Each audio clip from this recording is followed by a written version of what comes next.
Where do I begin?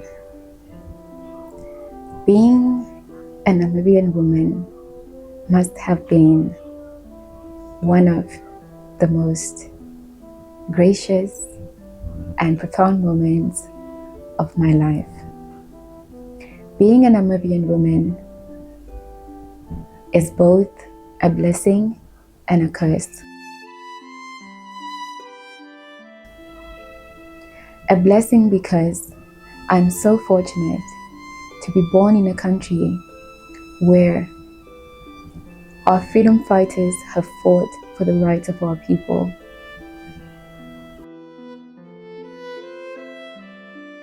My ancestors fought for a better Namibia so that I would live in a country where I am free and liberated. However, I question whether I am truly living my ancestors' dream. Being a Namibian woman makes me feel so blessed because my country, despite its ups and downs, is blessed with a beautiful horizon, beautiful safaris, beautiful landscapes, sunsets, and sunrise. The world only really gets to hear about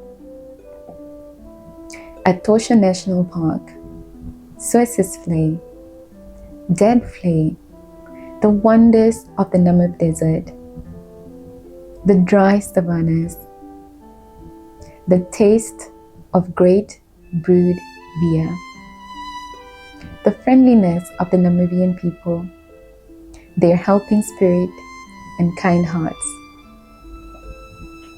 What the world does not get to see is the violence against women. Gender-based violence has been a pandemic in Namibia, which is why I believe being a Namibian woman is both a blessing and a curse, sadly. Every week, you will hear a woman was murdered, butchered at the hands of a lover. A woman has been shot. A woman has been raped. A woman has been sliced into pieces by someone she once called a lover.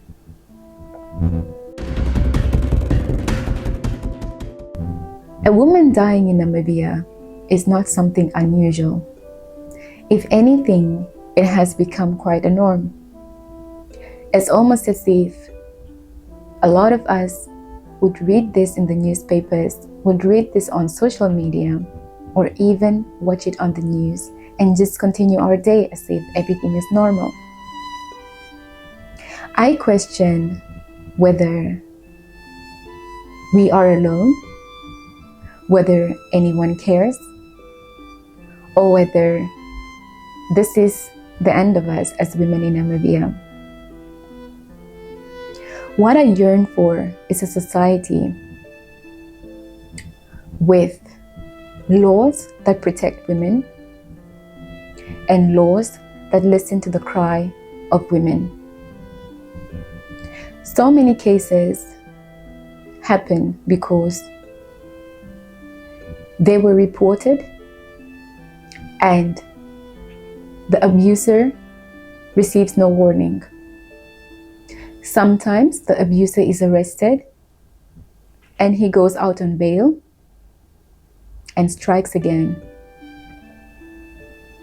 So the question I have is, are our laws actually strict enough? Because for the past few months that I've been traveling through Europe, I actually realized that one of the reasons why people do not commit crimes in European countries is because they are scared of the law. The law is so strict that people are scared to commit crimes.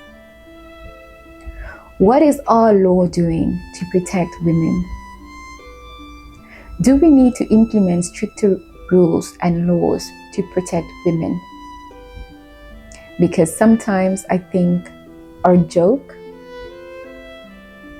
is that we are laughing at the very thing that is breaking our society apart. We are allowing criminals to laugh at the justice system because it is not strict enough. They do not care because the justice system is too lenient towards these criminals. The question that I, as a woman, have, seeing all these deaths going on social media, in our communities, within our own families, is, am I next? Just thinking about that question alone leaves me with endless fears. And how many of us ask ourselves, am I next? Some may wonder, well, for her to have gotten killed, what has she done? And I wonder, should that really be the question? And is there any justification to take another human's life? Because as a Namibian, I am also aware that a lot of gender-based violence in my country are over petty reasons. It is simply men who feel entitled to a woman's love, and men who are abusive, controlling, manipulative, narcissists who think a woman has no right to leave them. They will, for example, cheat on you, and once you decide to leave, it is a problem. Then they want to kill you. Or they may be cheating on you, and if you cheat back, you deserve to die. The question is, why do men in Namibia feel entitled to a woman? Why do you think or believe a woman has no right to walk away from a relationship that is no longer serving her? As a social media user, I read comments all the time, and believe it or not, some of the comments that I've seen on our news forums are questions like, or statements like, oh, this man spent his money on her, or he paid this for her, and now she deserves to die. And my question today is spending money on a woman enough reason to slaughter her? And if you feel it is, why spend your money in the first place? And how many women are out there who have taken out loans for men, and these men have walked away and moved on with their lives?